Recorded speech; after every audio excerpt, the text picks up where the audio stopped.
Bismillahirrahmanirrahim. Dear viewers, Assalamualaikum. Hope you are well. I am also fine by the grace of Almighty. ALAH'S English Net এর পক্ষ থেকে আপনাদের সকলকে স্বাগতম জানাচ্ছি আমি মাহবুবুল আলাহ।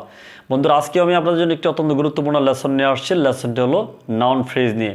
বন্ধুরা, আপনারা জানেন যে ফ্রেজের ধারাবাহিক আলোচনার প্রেক্ষিতে আজকে কিন্তু আমি আমার এই লেসনের মধ্যে শুধুমাত্র নাউন ফ্রেজ নিয়ে কিন্তু একটি ওভারঅল ধারণা দেওয়ার চেষ্টা করব। বন্ধুরা, প্রথম যে ফ্রেজের যে আলোচনার যেটি রয়েছে, যে লেসনটা আমি নিয়েছিলাম, আপনারা যারা মিস করেছেন ডেসক্রিপশন বক্সের মধ্যে লিঙ্ক দেওয়া থাকবে, আপনারা চাইলে ওই লেসনটি দেখে আসতে পারেন। কারণ ওই লেসনটি অনেক বেশি গুরুত্বপূর্ণ, কারণ ওইখানে আমি আলোচনা করেছি ফ্রেজ কাকে বলে এবং ফ্রেজ কত প্রকার কী কী। বন্ধুরা, আজকে শুধুমাত্র আমি নাউন ফ্রেজ নিয়ে এখানে ডিটেলস আলোচনা করব, কারণ নাউন ফ্রেজটি ফ্রেজের মধ্যে কিন্তু সবচেয়ে বেশি গুরুত্বপূর্ণ। আর এখান থেকে কিন্তু কোনো না কোনো ওয়েতে কিন্তু পরীক্ষার মধ্যে একটি প্রশ্ন সেট করা হয়ে থাকে। বন্ধুরা, এই জন্য আপনারা ভিডিওটিকে না টেনে প্রথম থেকে শেষ অবধি পর্যন্ত অবশ্যই দেখবেন। তো বন্ধুরা, কথা না বলে চলুন মূল আলোচনায় চলে যাই। বন্ধুরা দেখেন, আমরা কিন্তু আলোচনা করছি নাউন ফ্রেজ নিয়ে। বন্ধুরা, তাহলে দেখেন নাউন এবং নাউন ফ্রেজের মধ্যে একটি পার্থক্য আমি একটু বলে দিই, যে এক ওয়ার্ডের সমন্বয়ে শুধুমাত্র একটি ওয়ার্ড দিয়ে যখন নাউন প্রকাশ করা হবে তখন সেটা হলো নাউন। আর যখন একাধিক ওয়ার্ডের সমন্বয়ে গঠিত হবে এবং ওইখানে যখন একটি নাউন থাকবে তখন এটি ফ্রেজের মতো কাজ করে বিদায়, তখন এটি হবে নাউন ফ্রেজ। বন্ধুরা, এখন এই নাউন ফ্রেজ সেন্টেন্সের মধ্যে 4 ধরনের কাজ করতে পারে বা 4টি রোল প্লে করতে পারে একটি সেন্টেন্সের মধ্যে। যেমন দেখেন, প্রথম যে কাজটি করতে পারে সেটা হলো কি, সেন্টেন্সের মধ্যে সাবজেক্ট হিসেবে কাজ করতে পারে। যেমন দেখেন, swimming in the pond is very easy. এই যে ইজটি ভার্ব রয়েছে, এই পর্যন্ত দেখেন কি, এটি হলো সাবজেক্ট। এখানে সাবজেক্ট, এখানে সুইমিং ইন দ্য পন্ড, এটা সুইমিং হলো নাউন, তাহলে বাকি যেগুলো রয়েছে সেগুলো নিয়ে হয়ে গেল কি নাউন ফ্রেজ। আর এটা এখানে সাবজেক্ট হিসেবে কাজ করেছে বিধায় এটি হলো কি নাউন ফ্রেজ। তাহলে সুইমিং ইন দ্য পন্ড, এটি হলো noun phrase, is very easy. বন্ধুরা, সেকেন্ড যে এক্সাম্পলটি দেখেন, এ বান্ডল অফ স্টিক। এই যে bundle of stick, that means কি এক গুচ্ছ লাঠি, is very difficult to break. That means কি এক গুচ্ছ লাঠি ভাঙতে খুব বেশি কঠিন। এই যে এটি হলো subject, sorry A bundle of stick হলো সাবজেক্ট, এখানে একাধিক ওয়ার্ডের সমন্বয়ে গঠিত সাবজেক্ট, এই জন্য এখানে এটি কী হয়েছে বন্ধুরা, নাউন ফ্রেজ। আর এটি হলো ভার্ব, বাকিটি হলো এক্সটেনশন। বন্ধুরা, এরপর দেখেন বন্ধুরা, সেকেন্ড বলছি কি, প্রথম হলো কি সাবজেক্ট হিসেবে বসতে পারে, আমরা দুটি এক্সাম্পল দেখলাম। সেকেন্ড যে রুলটি প্লে করতে পারে নাউন ফ্রেজ, সেটা হলো কি অবজেক্ট হিসেবে। দ্যাট মিনস কি অবজেক্ট হিসেবে এগুলো কি রুল প্লে করবে সেন্টেন্সের মধ্যে। যেমন দেখেন বন্ধুরা, দুটি এক্সাম্পল আমি একটু অ্যানালাইসিস করার চেষ্টা করি। I made a wooden horse. এখানে মেড হলো ভার্ব, আই সাবজেক্ট, আর a wooden horse I what.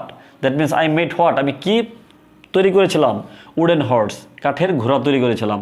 তাহলে এখানে এটি অবজেক্ট হিসেবে বসছে, আর আমরা জানি নাউন ফ্রেজ অবজেক্ট হিসেবে বসতে পারে। বন্ধুরা, সেকেন্ড যে এক্সাম্পলটি দেখেন, এই অবজেক্ট হিসেবে হি স এ ফ্লাইং কাইট। সে একটি কী করেছে, সে একটি যে পাখিটি উড়ছে বা যে চিলটি বলি বা যে ঘুড়িটি উড়ছে, সেই উড়ন্ত একটি ঘুড়িকে সে দেখেছিল। তাহলে এই উড়ন্ত একটি ঘুড়ি আমি দেখেছিলাম, হি স এ ফ্লাইং কাইট, এটি হল নাউন ফ্রেজ। বন্ধুরা, অবজেক্ট হিসেবে আমরা রুলটি দেখলাম। এখন দেখেন বন্ধুরা, 3 নম্বর যে রুলটি সে প্লে করতে পারে এই নাউন ফ্রেজ সেন্টেন্সের মধ্যে, সেটা প্রিপোজিশনের অবজেক্ট। দ্যাট মিনস প্রিপোজিশনের অবজেক্ট হিসেবেও এই নাউন ফ্রেজ রুল প্লে করতে পারে সেন্টেন্সের মধ্যে। যেমন দেখেন, take care of your health. অফের পরে দেখেন প্রিপোজিশনের পরে কি আসছে, প্রিপোজিশনের পরে ফ্রেজ, প্রিপোজিশনের পরে অবজেক্ট। আমরা জানি কি যে take care of your health, এখানে ইউর হেলথটি কি অবজেক্ট, আর এটি প্রিপোজিশনের পরে বসছে বিদায় এখানে কি রুলটি হয়েছে যে প্রিপোজিশনের অবজেক্ট হিসেবে এই নাউন ফ্রেজটি ব্যবহৃত হয়েছে বন্ধুরা। তাহলে এটি নাউন ফ্রেজ।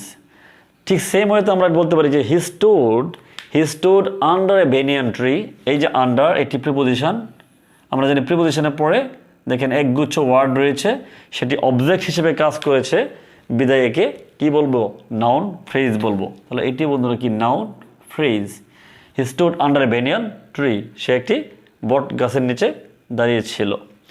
বন্ধুরা, তারপর লাস্ট যে রোলটি প্লে করতে পারে সেন্টেন্সের মধ্যে, কমপ্লিমেন্ট হিসেবে এটি রোল প্লে করতে পারে। যেমন দেখেন, Karim is a man of word. Karim is a man of word, Karim এক কথার লোক। তাহলে এই যে ইজ দেখেন, করিমের একটি পরিচয় দিচ্ছে, করিম কেমন প্রকৃতির লোক। তাহলে আমরা জানি কি যে কমপ্লিমেন্টের কিন্তু একটি বৈশিষ্ট্য, অন্যতম বৈশিষ্ট্য হলো সে তার সম্পর্কে পরিচয় দেয় যে সে কি। তাহলে বন্ধুরা কমপ্লিমেন্ট নিয়ে কিন্তু আমার কিন্তু একটি আগে একটি লেসন নেওয়া আছে, আপনারা চাইলে ডিসক্রিপশন বক্সের মধ্যে লিঙ্ক দেওয়া থাকবে, আপনারা চাইলে ওইটাও দেখে আসতে পারেন। তাহলে এ ম্যান অফ ওয়ার্ড, এটা নাউন ফ্রেজ। বন্ধুরা সেম ওয়েতে দেখেন সেকেন্ড যে এক্সাম্পলটা আমি দেখেছি কমপ্লিমেন্ট হিসেবে, যে it is the symbol of piece. এই দেখেন ইজ ভার্বের এটি একটি পরিচয় দিচ্ছে, it is the symbol of piece. এটি কি? এটি হলো কি শান্তির প্রতীক, এটিও নাউন ফ্রেজ।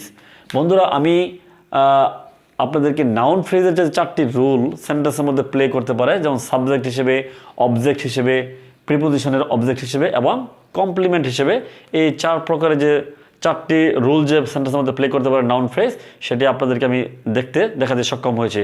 এবং আশা করি বন্ধুরা আপনারা এতটুকু আপনার কনসেপ্ট ক্লিয়ার করতে পেরেছেন। বন্ধুরা এখন আপনাদেরকে আমি একটু ছোট্ট করে আরেকটু বলতে চাই যে নাউন ফ্রেজ আসলে কীভাবে ঘটিত হতে পারে। নাউন ফ্রেজ কী উপায়ে ঘটিত হতে পারে এটি কিন্তু অনেক বেশি গুরুত্বপূর্ণ, কারণ আমরা যদি এটি বুঝতে পারি যে নাউন ফ্রেজটি কীভাবে ঘটিত হতে পারে, তখন কিন্তু আমাদের কিন্তু বুঝতে কিন্তু আরও একটু সহজ হয়ে যাবে কোনটি নাউন ফ্রেজ সেন্টেন্সের মধ্যে। এতটুকু কিন্তু আমাদের বুঝতে কষ্ট হবে না। যেমন দেখেন আমরা কিন্তু ডিটারমিনার প্লাস নাউন, এই ডিটারমিনার প্লাস নাউনের সমন্বয়ে নাউন ফ্রেজ গঠন করতে পারি। যেমন দেখেন প্রথমটি অল পিপল, অল হলো ডিটারমিনার আর পিপল তো নাউন আমরা জানি। যেমন দেখেন অ্যাডজেক্টিভ এবং নাউনের সমন্বয়ে গঠন করতে পারি নাউন ফ্রেজ, যেমন বিউটিফুল গার্ল, এই যে বিউটিফুলটি হলো অ্যাডজেক্টিভ আর গার্লটি হলো নাউন। তাহলে অ্যাডজেক্টিভ প্লাস নাউনের সমন্বয়ে আমরা নাউন ফ্রেজ গঠন করতে পারি। বন্ধুরা আয়রন গেট, আয়রনটি হলো নাউন প্লাস নাউন, এখানে গেটটিও নাউন, তাহলে নাউন প্লাস নাউনের সমন্বয়ে কিন্তু আমরা নাউন ফ্রেজটি গঠন করতে পারি। বন্ধুরা এখন কথা হলো যদি একটি নাউন ফ্রেজের মধ্যে যদি সবগুলোই চলে আসে, যেমন ডিটারমিনার, নাউন, অ্যাডজেক্টিভ সবগুলোই যখন চলে আসবে, তখন কিন্তু আমরা এই নাউন ফ্রেজের মধ্যে যে ওয়ার্ডের যে সেটিংটি হবে সেই সেটিংটি হবে এইরকম। যেমন দেখেন আমি এখানে একটু লিখে রেখেছি, আপনারা চাইলে একটু নোট করতে পারেন যে প্রথমে আসবে ডিটারমিনার, তারপর আসবে অ্যাডজেক্টিভ, তারপর নাউন, তারপর হলো আরেকটি হেড নাউন। তাহলে প্রথম যে নাউনটি আসবে সেটা হলো কি নাউন অ্যাক্ট এস মডিফায়ার, এটা কিন্তু মডিফায়ার হিসেবে কাজ করবে। আর আরেকটি হলো হেড নাউন। যেমন দেখেন আমি একটু এক্সাম্পলটি বলি যে এ ব্রোকেন আয়রন গেট, এই যে এ হলো ডিটারমিনার, ব্রোকেন অ্যাডজেক্টিভ, আয়রনটি হলো এখানে কাজ করেছে কি আয়রনটি হলো অ্যাক্ট এস মডিফায়ার, এটি হলো মডিফায়ার, এটি নাউন, আবার গেটটিও কিন্তু নাউন, এই গেটটি হলো মেনলি হেড নাউন। তাহলে প্রত্যেকটি ফ্রেজের মধ্যে কিন্তু একটি হেড নাউন থাকবে, যাকে আবর্তন করে কিন্তু মেনলি কিন্তু অর্থটা প্রকাশিত হবে। তাহলে বন্ধুরা দেখেন সেটিংটা আমরা একটু দেখতে পেলাম যে এ ডিটারমিনার, ব্রোকেন অ্যাডজেক্টিভ, আয়রন হলো নাউন, এটা মডিফায়ার হিসেবে কাজ করেছে, আর গেট হলো হেড নাউন। তাহলে এ ব্রোকেন আয়রন গেট। আশা করছি বন্ধুরা আপনারা আমার এই নাউন ফ্রেজের যে লেসনটি আপনারা এতক্ষণ পর্যন্ত আমার সাথে ছিলেন, আমি মনে করি আপনারা এখান থেকে অনেক বেশি উপকৃত অবশ্যই হয়েছেন এবং আপনাদের কনসেপ্ট আপনারা ক্লিয়ার করতে পেরেছেন। তো বন্ধুরা আমার কথা হলো যদি আপনারা বিন্দুমাত্র আমার এই লেসন থেকে যদি উপকৃত হয়ে থাকেন, তাহলে আমার চ্যানেলটিকে অবশ্যই সাবস্ক্রাইব করে দেবেন। আর যদি in the meantime subscribe করে থাকেন, আপনাদেরকে অসংখ্য ধন্যবাদ জানাচ্ছি। আর ভিডিওটিকে নতুন বন্ধুদেরকে দেখার সুযোগ করে দেন, অবশ্যই আমার লেসনটিকে শেয়ার করে দেবেন। তো বন্ধুরা আজকের মতো এই পর্যন্তই, সকলে ভালো থাকুন, সুস্থ থাকুন, আসসালামু আলাইকুম।